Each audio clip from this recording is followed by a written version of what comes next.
What if one day you finally achieve something that most people never believed you would, and at the exact moment you go to celebrate, the police storm into your backyard with guns drawn at your own mansion? Think about it. How would you react if you were treated like a criminal, simply for existing in the place you worked your entire life to earn? How many times have you heard stories like this, but never imagined it could happen in such an absurd, humiliating, and completely real way, like the one you're about to watch? Today, you're going to hear a story filled with tension, injustice, prejudice, and a twist that will make you rethink everything about judgment, appearances, and privilege. Get ready, because what happened to this man could happen to anyone, including you. Before we begin, I need a quick but very important favor.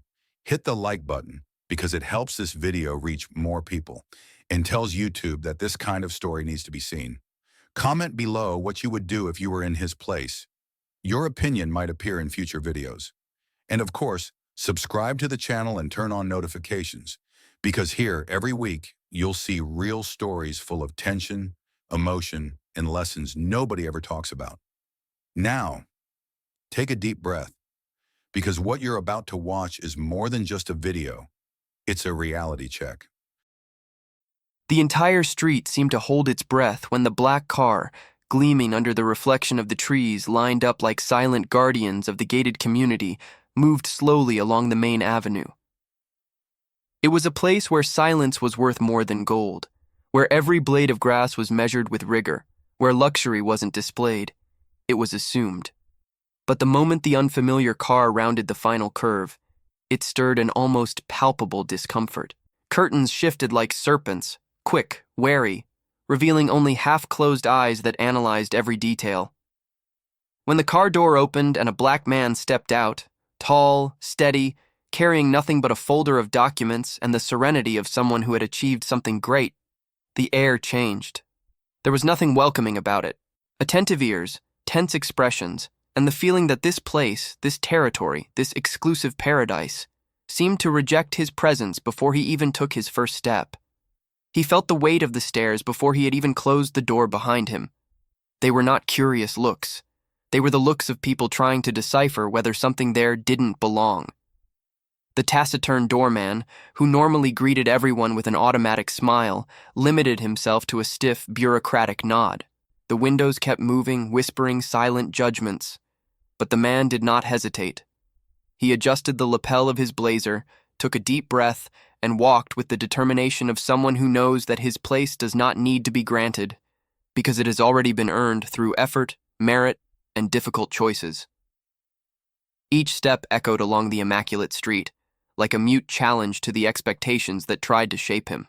And it was in that calm and inevitable walk that the gated community, so accustomed to comfortable homogeneity, realized something unsettling. He was not there to ask for permission. He was there to take up space. And his mere presence made more noise than any sports car engine that had ever passed down that same avenue. He took a deep breath as he walked toward the enormous door of the newly purchased mansion, feeling the weight of every invisible gaze carved into his back. The house was his, the result of years of sweat, exhausting negotiations, sleepless nights, and difficult decisions that few would have the courage to make. A dream built brick by brick, achievement by achievement. But to the residents around him, his presence didn't seem to fit the carefully preserved, almost choreographed landscape. A mother hurriedly pulled her child inside, as though protecting them from some emerging danger, as if his simple act of climbing his own steps were a threat. An elderly man who had been calmly watering his flowers moments before slammed his gate shut with a sharp thud, a gesture loaded with a message: "Don't pass, don't look, don't belong." He didn't even try to hide the fear stamped on his face, an old, deep-rooted fear, sustained by traditions no one dared question out loud. The scene that he had once imagined as the pinnacle of his journey, the moment when he could finally breathe in relief and say to himself, "I made it," was now slowly transforming into a stage of silent judgment. The grandeur of the house, the imposing, flawless facade, all of it seemed to wither before the coldness surrounding him. And every detail screamed the same unspoken question, flung into the air like a veiled accusation. What is a man like him doing here? He didn't answer. He didn't need to. The firm key in his hand, the step that did not falter, the gaze that remained lifted. Everything about him said, with absolute clarity, exactly what he was always destined to do. Claim the space he earned. He tried to ignore it. He tried to focus on the sound of the keys clinking inside the folder, on the scent of new wood from the porch, on the feeling that finally, after so much effort, he had achieved something monumental. He tried to cling to these details like someone holding onto a rope in the middle of a storm, firm, confident, determined. But it was impossible not to notice the hostile atmosphere growing around him, like a dense fog that creeps in silently, but inevitably. And it was more than hostility. It was familiar. A bitter déjà vu. He had felt that before in meetings where he was underestimated before even speaking, where glances crossed as if asking whether he truly belonged there, in stores where security guards followed him with steps subtly synchronized to his own, in elevators where women held their purses tighter as if his proximity were something to fear. It wasn't new. It wasn't surprising. It was just exhausting. He knew exactly what was happening, because it had a name that many avoid saying out loud. And discomfort society tries to hide beneath luxurious rugs and diplomatic smiles. That silent judgment, that slight shrug, that quick yet loaded glance, everything pointed to the same old story. And the worst part was knowing it was happening in that very moment. Right there, right now. At the exact instant that should have been the most celebratory of his entire life. His arrival at his dream home, the victory built day after day, sacrificing time, energy, health, nights, choices. A monumental achievement that, for a second that should not have existed, felt poisoned. Tainted by stares that tried to reduce him to a threat, not a homeowner. He breathed in deeply once more, feeling the air weigh on his chest, and closed his fingers around the key. Not to hold himself up, but to remind himself of something very simple and very powerful. That door was his, and no one, absolutely no one, could diminish the path that had brought him there. He then noticed a group of neighbors quietly gathering on the other side of the street. First there were 3, then 5, then 8, appearing like restless shadows, drawn not by innocent curiosity, but by a suspicion carefully cultivated in silence. Quick whispers, phones glowing in their hands, fingers pointing at him, at the house, at the car still gleaming at the curb. The atmosphere that had once been merely tense was now turning threatening, as if every move he made were being recorded, measured, and condemned before it even happened. He knelt slightly to examine the lock, running his hand along the flawless wood of the door, trying to focus on the fact that this was indeed his home. But the exact moment he did so, he heard a sharp gasp. And when he lifted his gaze, he saw one of the neighbors stepping away from the group and raising her phone to her ear. Her face said everything. Absolute fear. And absolute certainty. The worst combination. Her lips moved quickly, almost automatically, like someone who already knows exactly what story to tell, even without understanding anything she was seeing. And the sentence that came out of her mouth, a sentence that should never have existed, was the spark for the chaos that would follow. There's a strange man trying to break into the big house on the corner. I think he's dangerous. The word strange carried poison, an old, familiar poison, disguised as concern. The word dangerous was a veiled accusation, heavy, built not on facts, but on prejudice. And neither of them was true. He was not a stranger. He was not an intruder. He was not a danger. He was the owner, the legitimate proprietor, the man who fought for every inch of that address, which now, ironically, served as a stage for the distortion of his very presence. While the neighbor continued speaking on the phone, he felt the air around him tighten, as though the whole world were about to turn against him based on a single narrative.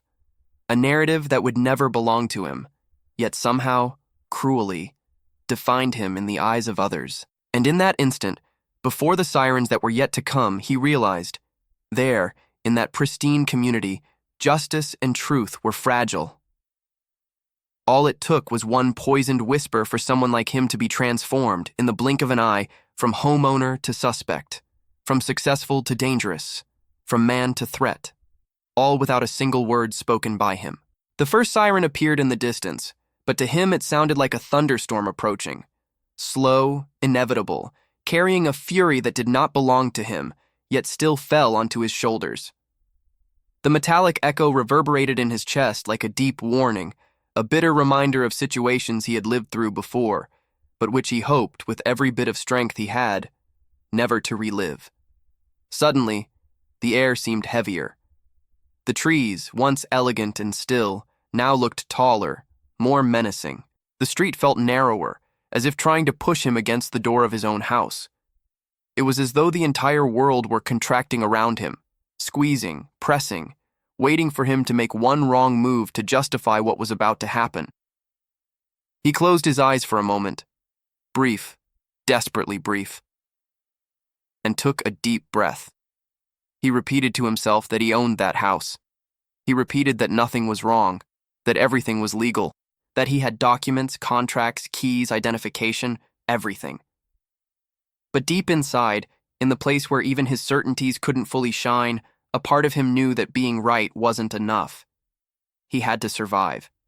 And surviving, for him, always came with extra rules. When he opened his eyes again, the world had already changed shape. 2 police cars were crossing the gate of the community, speeding toward him with disproportionate, violent, unjustifiable urgency. The red and blue lights spun across the walls of the houses like stains of danger. The wail of the sirens swallowed everything, the birds, the wind, his breath. And in that moment, before a single word was spoken, before the cars even stopped, before the officers opened their doors, he knew this would not end well. Because to many there, the simple fact that he existed in that space was already seen as a threat, and there is no key, no document, no achievement capable of opening doors that suspicion insists on keeping locked. The police cars screeched to a halt in front of the mansion, the sound of the tires slicing through the silence of the neighborhood like a sharpened blade. The crash echoed between the immaculate houses like a warning that something terrible and completely wrong was about to happen. The patrol car doors opened before the engines had even shut off, and 2 officers advanced with tense posture, hands resting on their weapons, eyes narrowed, assessing him not as a citizen, not as a resident, but as an immediate threat. They did not ask who he was. They did not request identification. They did not try to understand anything. No words of dialogue, no attempt at rationality, no room for the possibility that the report might be wrong. They only shouted harsh automatic orders as if they were machines programmed to act first and think later, or perhaps as if they had already decided, with no room for doubt, who he was. "Hands up, now! Away from the door!" one of them barked, the voice sharp, loaded with an old, scripted distrust. He raised his hands slowly, each movement calculated, aware that any wrong gesture could be interpreted as hostility. His heart pounded not because of anything he had done, because he had done nothing, but because of what they imagined him to be. The neighbors watched from a distance, scattered along the sidewalks, on porches, behind half-open windows. Some recorded everything, as if documenting the downfall of a dangerous criminal. Others murmured among themselves with theatrical expressions of concern, pretending shock, pretending surprise, yet revealing something far more poisonous: satisfaction at having their prejudices confirmed. It was as if the entire street were staging a cruel play, and he had been pushed onto the stage as the villain, without a script, without a defense, without a chance.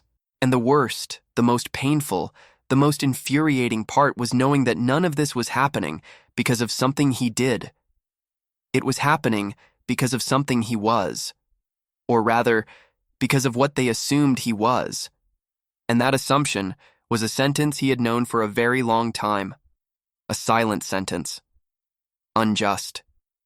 Deadly. He took a deep breath, hands still raised, and in the heavy air of that late afternoon he realized that there, on that so perfect and so imperfect street, it wasn't enough to own the house. He would have to fight once again to prove he deserved to exist at that address. His heart raced as if trying to escape his chest, beating so hard he could almost hear it above the voices, the sirens, the distant murmurs of the neighbors.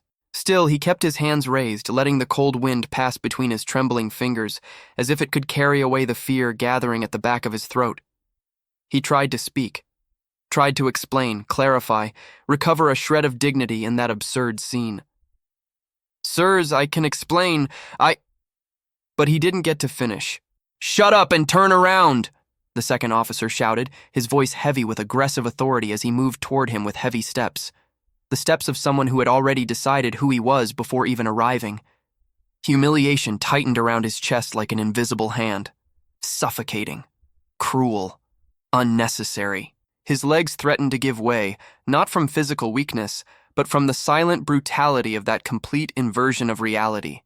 He, kneeling in front of his own house, in front of the door he paid for, in front of the documents that proved his effort and his victory, all ignored, all reduced to dust under the weight of a poisoned suspicion. The neighbors watched like the audience of a grotesque performance, some hoping for confirmation that would validate their manufactured fears, others merely curious, but all of them equally part of a scene that should never have existed. And as the cold concrete touched his knees, sending a chill up his spine, he felt the old reminder of so many similar situations.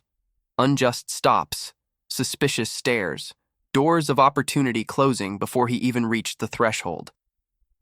He knew that feeling, that twisted logic, that pain. But this one cut differently.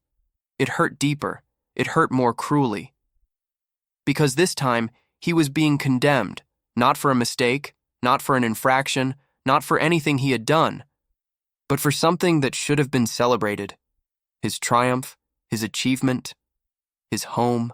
The moment that should have marked the peak of his journey was turning, before everyone's eyes, into yet another proof that for him, even when he won, the world insisted on treating him as if he were losing. When the officer approached to handcuff him, he felt the cold metal before it even touched his skin, as if its mere presence already burned, already marked, already reduced him to someone he had never been. And it was at that moment that a neighbor finally decided to approach as well. Not out of humanity, not out of concern, but out of pure toxic curiosity. He was a heavy-set man, wearing an expensive polo shirt, carrying himself like someone who believes the entire world owes him explanations. He walked up to the mansion's fence with slow, calculated steps, crossed his arms, and watched the scene with a crooked half-smile. The kind that says, "I knew it," before any evidence exists. "I said he looked suspicious," he muttered, loud enough for everyone around to hear, including the police. "Look at that, trying to break into the new house. I knew something was off." The sentence cut into him like a blade. Sharp, contemptible, cruel. It was astonishing and devastating how fast some people were, almost eager, to believe the worst possible version when the target was someone who didn't fit the mold of that place. All it took was a skin color, a posture, a presence outside their narrow expectations for judgment to come instantly, automatically, hitting with the precision of a shot. Injustice burned inside him like a silent fire. He felt anger rise quickly, hot and fierce, scorching his throat, begging to explode, to shout, to tell everyone there that they were wrong, that he owned that house, that this grotesque theater was absurd, that the accusation was a lie fueled by prejudice disguised as concern, but he couldn't. Not there. Not with weapons pointed at his body, not with his life hanging from the thin, fragile thread of a misinterpreted gesture. So he swallowed the anger, swallowed the humiliation, swallowed the fire. Because in that moment, surviving was more urgent than being heard. However, everything changed when the officer grabbed his arm to pull him. Too hard, far too hard. And in that abrupt movement, the folder of documents he had been holding tight against his chest slipped from his hands. The fall hit the porch with a sharp cracking sound. And then came the impact. The folder burst open on the ground like a silent explosion, scattering white papers across the new wood, sliding across the concrete, some lifted slightly by the breeze. They were contracts, certificates, bank records, official correspondence with embossed seals, deeds, all of them carrying the same name, his name. Irrefutable proof that that house, the very house he was being accused of trying to break into, was his. For a moment, everything stopped. Time, air, footsteps, words. The papers seemed to float slower than they should, as if the world itself were holding its breath at the absurdity that had just been revealed. And the officer's eyes followed each sheet on the ground, along with the collapse of the wrong assumptions that had brought them there. One of them crouched down, hesitant, and picked up a document. He read the name. He froze. He turned another page. Same signature. Another. Same address. Another. Purchase contract. Another. Proof of payment. His expression, so rigid and accusatory minutes earlier, melted into something between shock and discomfort. His partner also froze, the hand that had been so firmly on his weapon now hanging uncertainly in the air, as if he no longer knew what to do with it. And then came the silence. A silence so deep not even the birds dared fill it. A heavy, uncomfortable, crushing silence. The kind that only exists when the truth not only appears, but shatters, piece by piece, the entire prejudice that held a situation together. The neighbors, who moments before had been so eager to witness every second of the supposed break-in, now seemed small, invisible, almost ashamed behind their fences and windows. The phones recording the scene trembled. Some lowered their cameras, others looked away. Because in that instant, faced with the undeniable weight of the documents, no one could pretend anymore that this had been a simple misunderstanding. It was living proof, scattered across the porch like silent witnesses, that all the violence, all the humiliation, the entire spectacle had been born from a single source. The prejudice that said a man like him could not, should not be there. And now, with the truth exposed under the sun, the silence revealed exactly that. "Sir, is this your house?" the officer finally asked, and the shift in his tone was so abrupt it almost sounded like a stumble. The voice that had been firm, authoritative, swollen with the presumption of guilt, now sounded small, shrunken, almost timid, as if he had suddenly remembered he was speaking to a human being, not the dangerous caricature they had imagined. He didn't answer right away.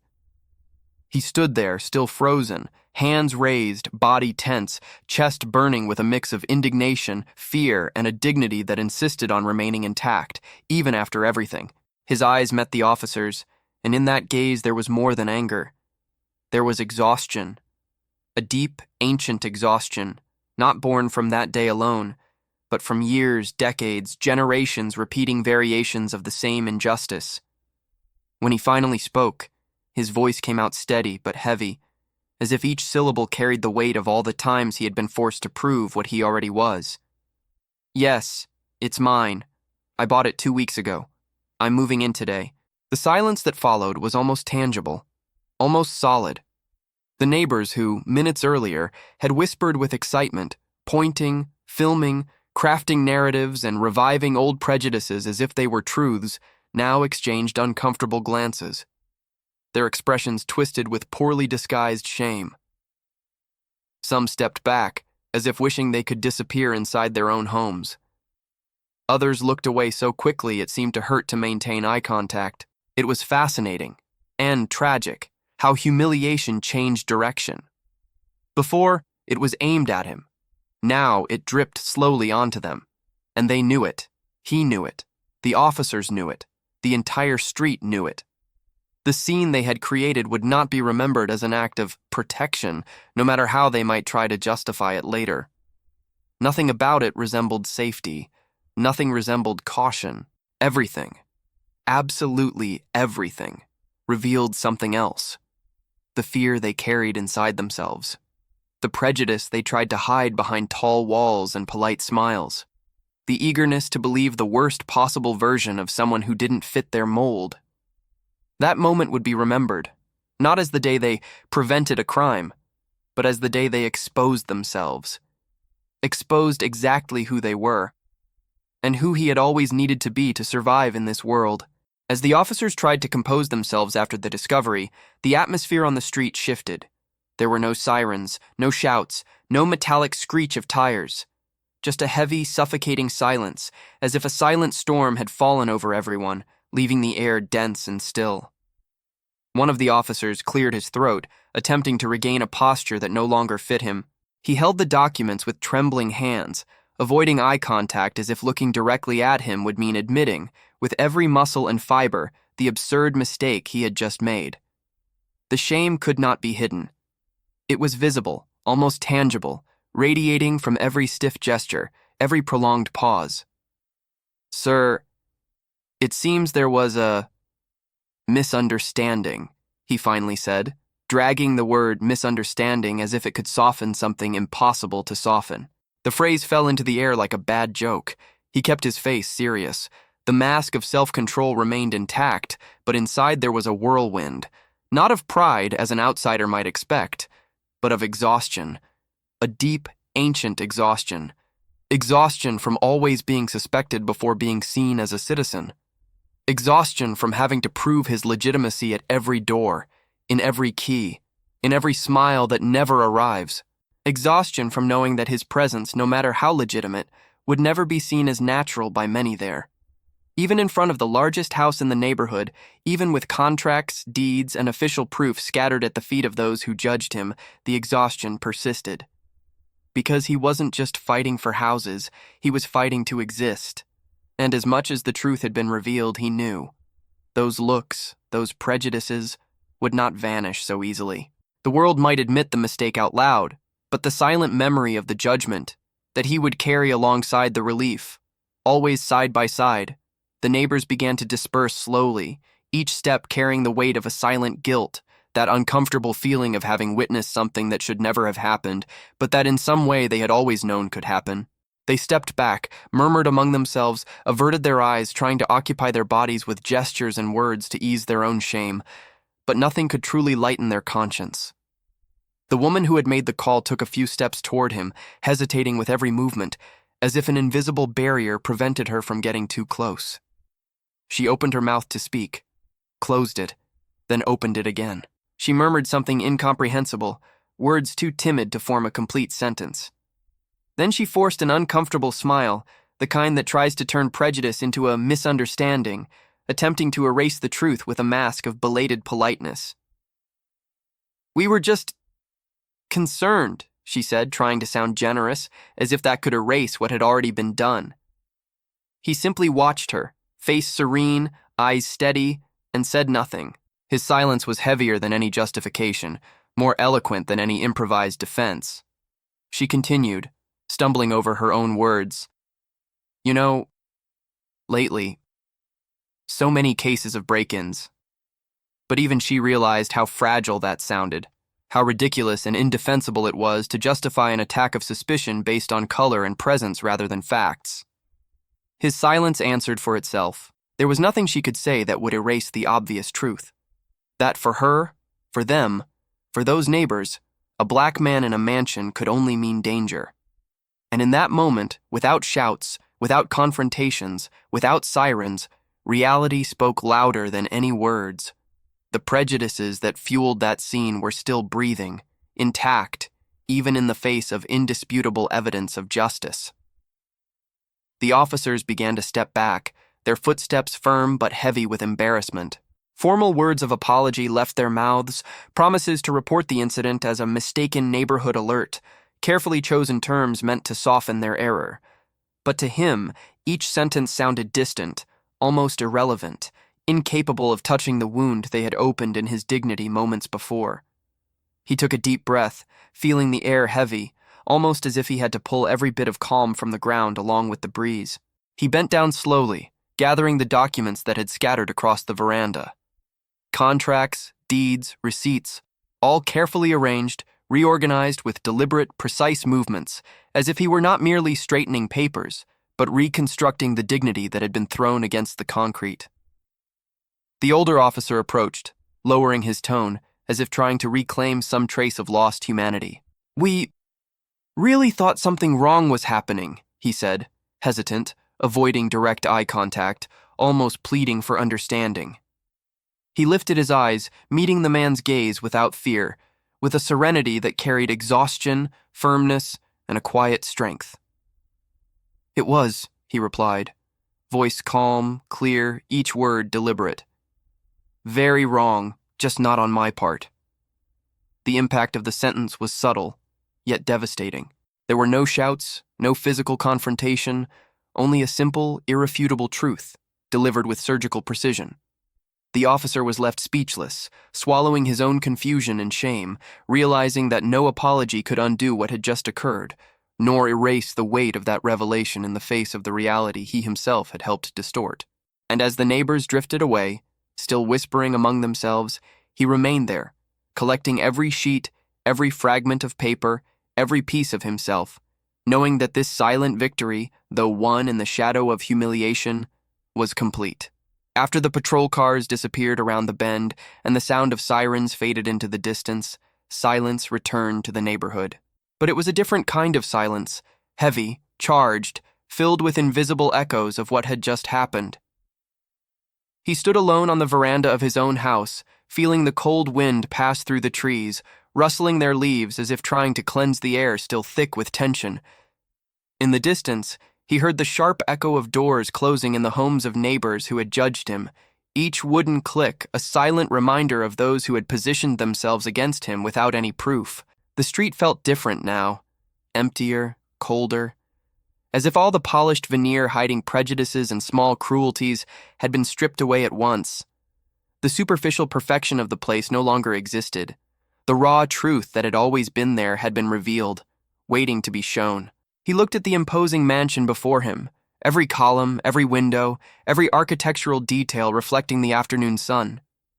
But the feeling was no longer the same as he had imagined when dreaming of this moment. In those dreams, he had envisioned joy, accomplishment, fulfillment, a new chapter beginning with pride and lightness. Now, there was a weight in the air, a freshly created scar that burned silently, reminding him that even at the top, there would always be those willing to try to push him down. And yet, he remained steadfast. He took a deep breath, feeling the icy air fill his lungs, strengthening every fiber of his body and mind. The house was his. The place was his. Every drop of sweat, every struggle, each difficult decision, every sleepless night had built this. And no one could take that from him. Not prejudice, not ignorance, not the fear of others. Deep down, a small, contained smile began to form. It wasn't the smile of simple celebration, but the smile of silent victory. The victory of someone who knows that, even though the world may try to deny his existence in certain places, he can still lift his head, open the door, and finally sit in the place that has always belonged to him. When he finally stepped into the house, closing the door behind him with a firm click, he felt a different kind of silence. Not the heavy, tense silence of the street, but an internal, reflective, almost spiritual quiet, as if the space had absorbed all the turmoil and now offered him a moment of pause. He walked through the wide hall, each step lightly echoing off the polished floor. He touched the walls with his fingertips, feeling the texture of the wood and the cold of the marble, as if reaffirming to himself the reason he had fought so hard to get there. Every gesture, every movement, seemed like a silent ritual of affirmation. This was his achievement, the result of work, perseverance, and courage. The echo of his steps filled the house, but not only with sound, it also carried memories, recollections of long nights, exhausting negotiations, and difficult decisions. He knew this day would mark a turning point, not only because of the humiliation endured in front of strangers and neighbors, but because of the way he had remained whole, refusing to give in to indignation, to lower his head, or to let the limited eyes of others define his reality. The wound still burned, aching in the memory of body and mind, but alongside it came a familiar, ancient strength. The strength of someone who has always had to prove something, even when there was nothing to prove to anyone. It was the strength of silent resistance, unbreakable dignity, and quiet conviction. He approached the hall window, looking out at the now empty street. The neighboring houses, the gates, the trees, everything seemed smaller, more irrelevant in comparison to the magnitude of what he had achieved. And in that moment, he made a silent, firm decision, without needing to speak a word. He would make sure he was seen, not invisible, not suspect, not an intruder, but the owner. The neighbors would have to get used to it, because he was there to stay, and his presence would no longer be negotiated, ignored, or distorted. That house, that story, that man. Everything finally occupied the place that had always been his by right, and nothing and no one could erase that. He walked through the still empty rooms of the mansion, letting his steps echo off the high walls, reverberating as if each sound were a reminder of everything he had achieved. He tried to organize his thoughts, but the feeling was paradoxical. He was in one of the most expensive and coveted places in the city, yet carried the fresh memory of an emotional minefield he had just crossed. Each room awakened memories of the difficult day, rekindling the mix of humiliation, indignation, and resilience that still burned in his mind. As he passed through the main living room, he imagined where he would place the furniture, his paintings, his keepsakes, the projection of a life he could finally build his own way. But for a moment, that dream was overshadowed by the cruel reminder of how quickly they had tried to strip him of his right to be there, to exist in that space without being questioned. The mansion, which should have symbolized freedom, achievement, and power, also became a silent mirror of the daily struggle he had always faced. The constant need to prove his presence, to resist those who believed certain places did not belong to him simply because of who he was. Yet, as he looked up at the imposing ceiling and the enormous windows filtering the golden light of late afternoon, he felt something grow inside him. It was not anger. It was not pain. It was a quiet, steadfast determination that seeped into every fiber of his body, the certainty that, despite everything, this space was his. That nothing, neither prejudice nor fear nor ignorance, could erase his presence or deny him the right to exist fully in this place. And in that moment, alone among walls that would soon be filled with his life, he understood that the mansion was not just a house. It was a territory of affirmation, a refuge of resistance, and above all, tangible proof that he could claim, remain, and be seen exactly as he was. Hours later, while organizing some of the moving boxes, he heard a soft knock at the door. The sound made him freeze for a moment. It wasn't fear. It was that silent vigilance he had learned to cultivate over a lifetime, the caution of someone who knows that one is not always welcomed with open arms, even in their own territory. He took a deep breath and opened the door slowly, keeping his eyes alert. Outside, there was no police, no curious neighbor, no one coming with awkward apologies. There was only a child, a boy no older than 9, holding a basketball in his hands. His gaze was clear, direct, without filters, without judgment. "Hi. Are you going to live here now?" he asked, with the curiosity and innocence that only children with an untouched childhood can have. He smiled for the first time since the morning's chaos, feeling the weight of the day ease slightly. "Yes, I arrived today." The boy tilted his head, intrigued, and continued with not a trace of malice. "Cool. This house is the biggest one around here. My dad said it belonged to a very important businessman." He chuckled softly, almost surprised by the lightness of the moment. "It did. Now it's mine." The boy just looked at him, attentive, without prejudice, without fear, just looking. Then he lifted the ball as if proposing a silent alliance. "Do you play basketball?" "I do," he replied, feeling a strange sense of normalcy flowing through his body again. The boy grinned, full of childlike enthusiasm. "I'm good at defense. Want to play with me later?" And in that simple, unassuming instant, a part of the day's pain began to dissolve. The tension, the injustice, the humiliation, all seemed a little more distant. For the first time, what remained was simply life happening, the possibility of being seen and accepted without filters or judgment, through the purity of a gaze that only knew how to see what mattered: presence, companionship, and the promise of lighter days. After the boy disappeared running down the street, leaving behind a trail of laughter and lightness, he stood at the door for a few seconds, absorbing the scene. The contrast was stark and almost painful. An entire neighborhood of adults ready to judge him without hesitation, and a single child who welcomed him with naturalness, genuine curiosity, and no prejudice. It was ironic how the purity of such a simple gesture carried more weight than all the hostility he had faced hours earlier. He closed the door slowly, almost as if sealing a turbulent chapter, and smiled to himself. Perhaps the future wasn't entirely lost. Perhaps that boy, with his worn basketball and sincere smile, represented exactly what that place needed: the ability to see without judging, to accept without questioning, to open oneself to something new. And for the first time that day, a different feeling washed over him.